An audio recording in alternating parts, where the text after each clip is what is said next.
What's going on, y'all? Check it out. We got a package from the man himself, Mr. Sean Stoppenfeld, aka Stapenfield. Let's see what's inside. All right, let's see what we got here.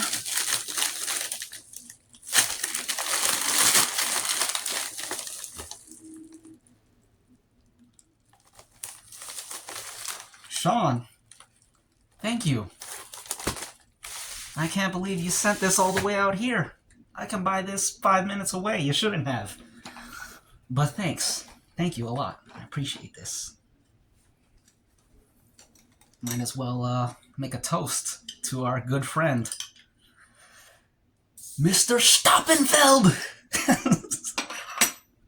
aka Stapenfield. You know, I used to call him Stapenfeld, but then in his videos he calls himself Stapenfield.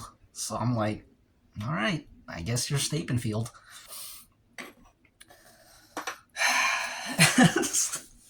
Alright, there's something I want to talk about. Cheers.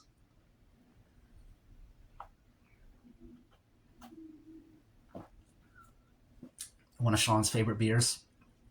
I'll tell you right now, he didn't actually send this to me. That's just the old package that he sent me the other stuff in. I kept it. I keep things because I'm sentimental.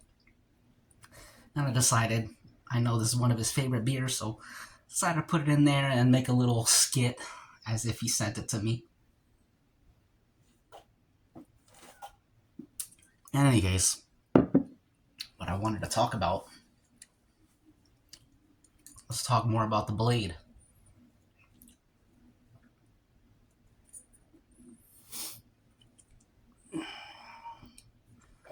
Now, many people believe that the days of men walking around carrying blades, the way people carry around firearms today, if you live in the United States of America, people think the days of carrying blades are long gone. That's something from way in the back of the days. Middle Ages, ancient times, times of knights, samurai, all that good stuff. And for the most part, they're right. Those days are gone. Excuse me. However,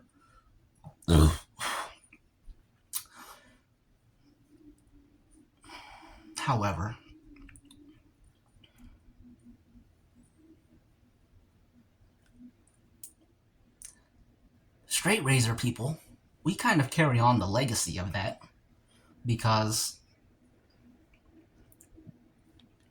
there's a whole discipline surrounding the blade. And it's no different from the discipline surrounding the blade within those other contexts. Bushido, the Bushido Code, for example. The discipline of a samurai is tied to his blade. It's the same for us. The discipline with the technique, the discipline in maintaining the blade. Not for me, because I have a Chevette. Although there is some maintenance, you still gotta clean the device. If you're gonna reuse the blade, you gotta clean the blade. But if you own a real straight razor, you gotta make sure yours is sharp. You gotta make sure you got all the water off of it. You gotta make sure your oil in it. All that stuff, you know? So, this is our blade. The only thing that truly differentiates us from the generations before us is that the discipline with their blade is tied to combat. It's, their blades were weapons. This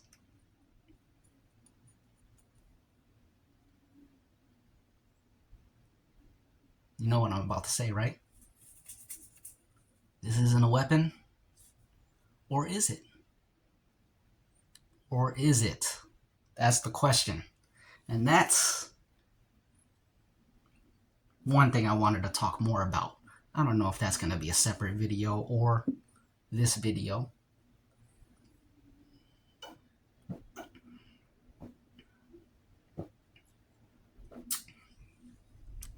But this blade does fight its own battles. This blade has slayed hundreds of armies of hares. Hare armies. Have you seen Lord of the Rings or Game of Thrones or Braveheart or any movies with epic battles where the two big groups clash? Imagine those armies are hares. Excuse me. And these blades, they're legendary to those hare armies. They all fear these blades. One, is it fell swoop or foul swoop? I think it's fell swoop. One fell swoop from the blade is taking out hundreds within these hare armies. And, yeah, so that's combat. That is combat. All right? Why do you think we keep them sharp? We keep them keen so that you can more effectively slay those hare armies. But anyways, that's all besides the point, because this is a self-defense weapon for human enemies as well. We just don't think of it that way, but a blade's a blade's a blade. A blade is a blade is a blade.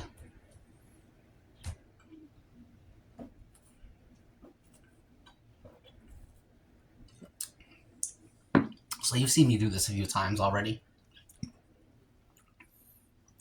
Deploying the blade.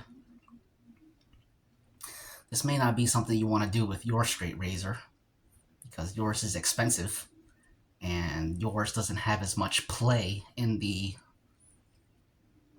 bolt here. What do they call this? A peen? No, this actually isn't a peen. This looks like a screw of some sort. But yours may not have as much play. But the thing I wanted to say about this is, so this is for people, this is probably most of you. You never think of your straight razor as a weapon. You don't think of it in that context at all. It's a tool for shaving. It's a shaving tool. But you like straight razors, so you may find it fun to think about these things. Run the thought experiment, all right? If you were to get into an altercation with this thing, what are you going to do? How are you going to use it? How are you going to deploy it? I was thinking about it. I think everyone's first instinct is just to, whip it out like a butterfly knife. It bounced off my knuckle. See, you got to figure stuff out like that. You got to figure those things out. So you want to hold it back further if you want to do it like that. Butterfly knife deployment, it doesn't really work because there's just not enough play in the blade. But you got to figure these things out about your blade. You got to know your blade, Excuse me. But if yours does have play and it whips out, I don't recommend doing that at all. It's fancy, it looks cool, but it's completely, it's completely worthless. It's useless. Because once it's out there, you're not going to be swinging it like this. This thing will fold in on you, crush your knuckles, cut your knuckles with the blade, or it'll fold out on you and then just become completely useless. You're not going to control the blade from here. You want to hold it here, somewhere along here. So when you deploy it, you hold it here first, and you do it that way. See, little things like that. Little things like that. make the difference when it's life and death, you know? So, deploying the blade. It's in your pocket, you pull it out, bang, there it is. Now you can throw it downward, you can have it sideways and sort of flick it out toward your wrist, like this, sideways. You could have it pointing upward and then upward and back, like that. Or maybe that one doesn't work. See, we gotta figure these things out ahead of time. You don't want to find yourself in a situation you're sitting there going like this, trying to look cool. Meanwhile, the other guy, the gun's already in your face, you know? Your wallet is already taken. You're already knocked out. So, yeah. First things first, getting it out. Holding it. Don't hold it back here, hold it up here. More control. And lastly, well, not lastly, we could go on and on about this, but one moment, please.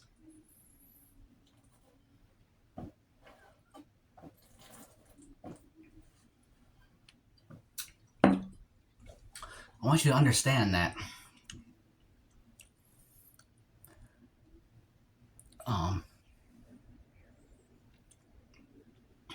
well, I'm not even gonna go there. I was gonna say, you're not gonna kill anyone with this.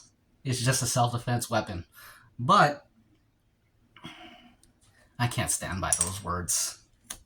If you want to end someone with a straight razor, it's entirely possible. These things are sharp. You hit a crucial area, a critical area. I think that's the word. You hit a critical area and they're bleeding out if they don't get help in time. But this video is not about how to put yourself in jail for the rest of your life. This video is about defending yourself. So, thinking about this within the context of self-defense, it's just something to buy you time. It's a little blade, you know? It's just something to make the other person think, you know? Especially if they're unarmed. This is gonna make them think. Everybody knows what a straight razor can do. So, once you got this out, you want to understand your range. All right? So just stretch your arm fully out and understand the distance, the control of the range that you have with your arm. All right? And when you're moving it within this space, you want to turn the blade. Make sure the cutting side is always facing the direction that it's moving, all right?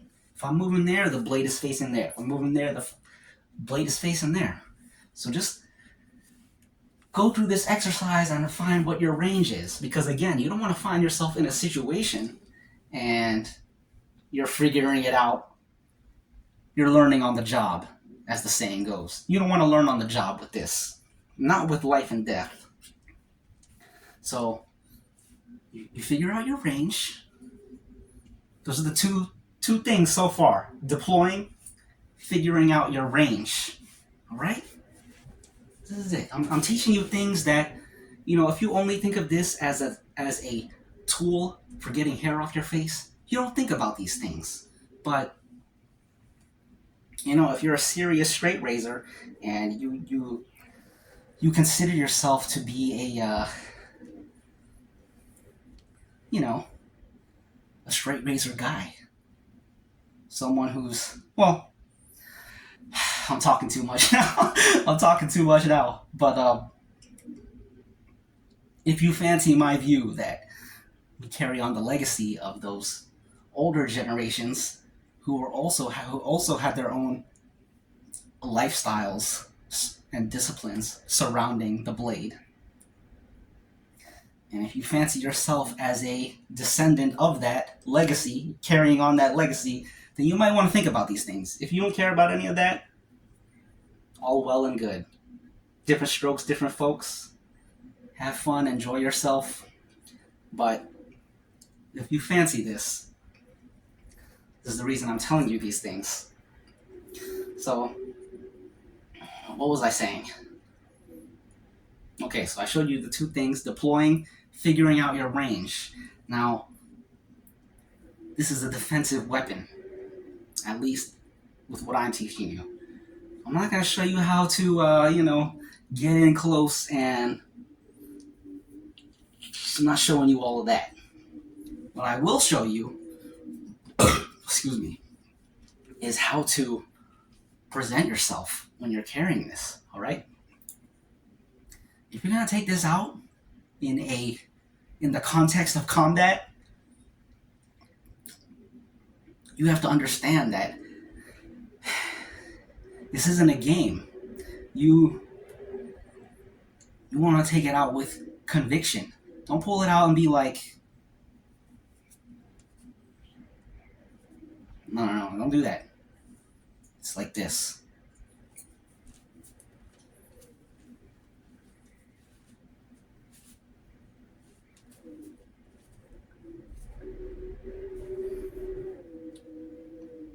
You want to look him in the eye. And now you don't want to. This is the tricky part, okay? You want to be firm and show that he don't want to mess with you. Now, if you want to, I don't recommend this, but this is also an option. Maybe depending on your personality, you may prefer this. You take it out, and you want to impress upon his mind that you're a crazy man. You'll do anything. So you start acting crazy. Come on! Come on! Come on! But you see, the problem with that is you're opening yourself up to your attacker calling your bluff. Oh, you're crazy? Okay, bring on the crazy then. Bring on the crazy then. Now suppose you're not crazy and he wants you to bring on the crazy. Well, he called your bluff and now your wallet is getting taken, or even worse. So that's why I don't recommend that. Just take it out. Hey, I got this. What do you got? If you don't got anything, you may just want to think about this a little bit, because I got this and I use this thing every single day. I have bled myself with this thing, and I promise you I can bleed you with this thing. So what's up? What's going on? What's happening? What's going down? Let me know what's going down. So yeah, that's just, some psychological stuff. What else? Yeah, so actually using it. Defensive. Always defensive. You don't be the one closing the distance. You don't want to be the one closing the distance with this, trying to touch him in various spots. You want to let him come to you. You let him come to you. And you're not aiming for, neck or center mass. You're aiming for anything that is within your reach, which more than likely is going to be his hands, because he's not just going to close in on you with his body. He's going to try to grab you. He's going to try to hit you. He's going to, claw at you or something. So it's going to be a hand. Now with this, it don't take much. Believe me, it does not take much. Just, you see the hand? Bah! You see the hand? Bah! Just like swatting flies. All it takes is one touch. He's grabbing you, touches his finger here, touches his finger there, touches his wrist. Anywhere he's touched, the first thing he does,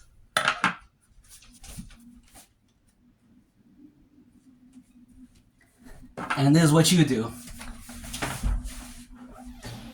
You're out of there. It's defensive. It's a defensive weapon. Alright? So, that is your straight razor self-defense for the day. And let me see if I'm forgetting anything. I mean, there's a lot of things, fighting is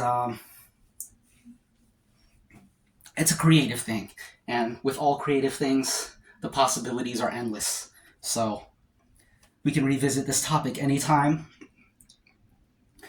Right now, I think it's time for me to get up in this room right here, and I'm gonna slay some of them hair armies.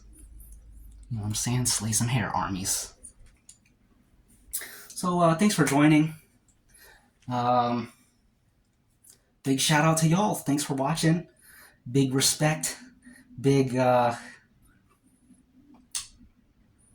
just I wish good fortune upon you all.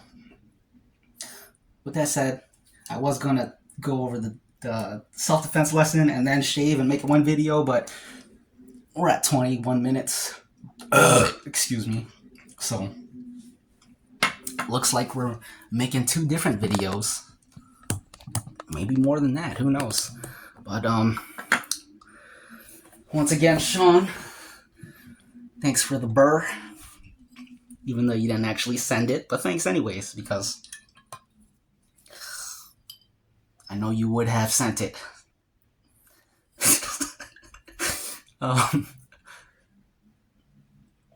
That's it, y'all. 757 history. I'm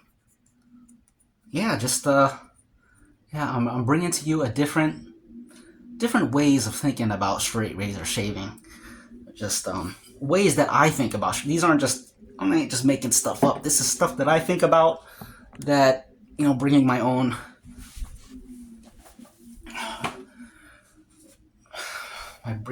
personality into the hobby, my own thoughts and philosophies and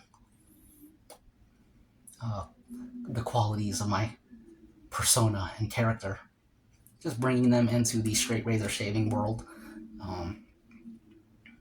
And these are just a few concepts I've been thinking about. Just the past,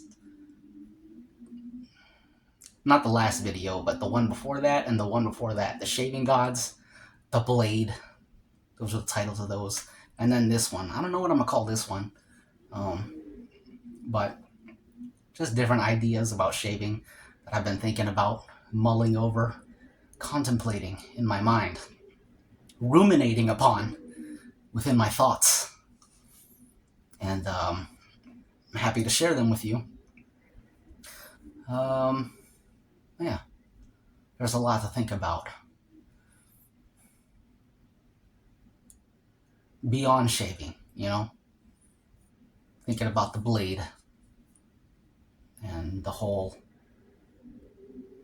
the blade stuff, I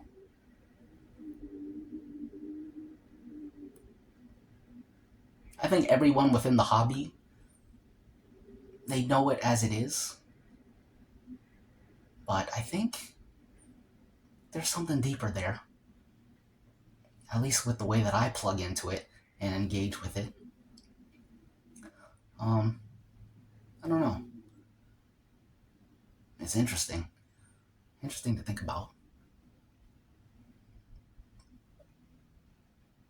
Another thing I want to do is get all the soaps that I have. Maybe I can do that right now. No, that should be its own video. I feel bad if the videos go over 30 minutes of shaving. I don't know, it just, it feels disrespectful to the viewer. Even though I know it's not, but sometimes it feels that way. Because I'm sure you guys can relate to this. I'm sure a lot of people can relate to this. You make content, and it's like,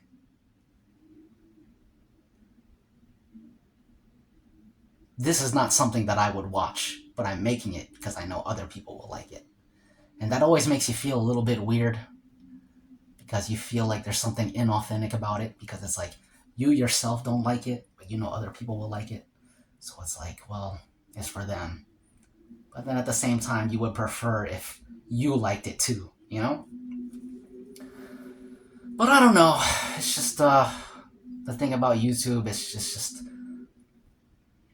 you're so free to do whatever you want, and um, at times such freedom is paralyzing for certain people because it's like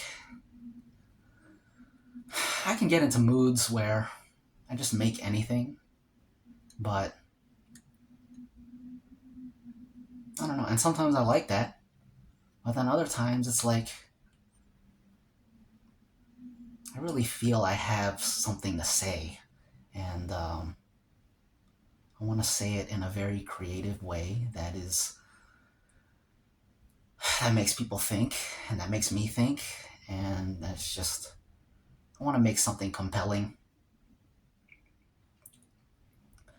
compelling footage, compelling monologue, compelling speech, um, compelling editing, compelling concepts, knowledge, just to make something special. I want everything to be special, and a lot of times, I think for a lot of people, it's probably like this. Sometimes it feels like you're just phoning it in, just going through the motions, checking boxes, and you never want to find yourself in that spot. Um, but with that said, uh, I really have a lot of fun on this channel, and appreciate y'all checking in, liking, watching, subscribing, all that stuff. Feedback is always welcome and appreciated and considered. Uh, but I have strong convictions about art and self-expression, and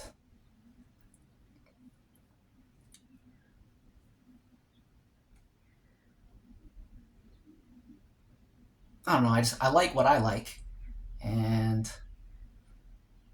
I like to make what I like, and I just hope other people like it too. But I'm very aloof, very different, very unique. Always been that way since I was a kid, and I don't know. I feel like a lot of times I'm pretty unrelatable.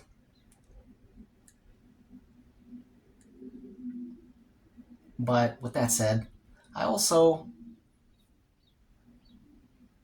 have a lot of interesting stuff going on. I don't know. It's hard to like. It's such a trip. Assessing your channel and the growth of your channel, and how all the little intricacies and the dynamics work, and how you're in control, and how it's all dependent upon your creative decisions and your personality, um, your skills editing, skills performing, conceptualizing, speaking. It's I don't know. There's just a lot to there's a lot to unpack, and this video's over. I'm just messing with y'all. I'm messing with y'all. It's Sean Staplefield's fault. He sent me that beer, and he had me out here talking all crazy to y'all. In any case, appreciate y'all watching, and I'm sorry for wasting y'all's time. Bye. See ya. 757 History. I'm gonna see you in the next episode, which is gonna be in there shaving. Peace.